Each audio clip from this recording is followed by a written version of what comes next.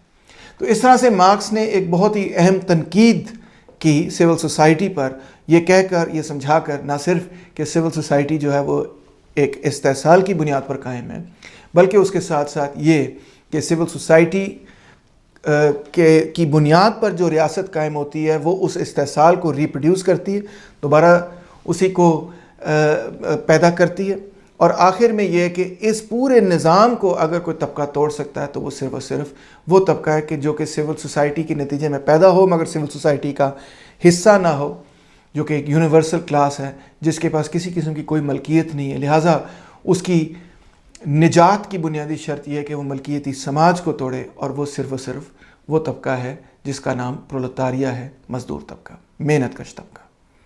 امید ہے آپ نے یہ لیکچر بھی انجوائے کیا ہوگا۔ اگر آپ ہیگل کو سمجھ جائیں تو مارکس کو پھر سمجھنا کوئی بہت مشکل کام نہیں۔ اگلے لیکچر میں آپ کو گرامشی کے بارے میں بتاؤں گا۔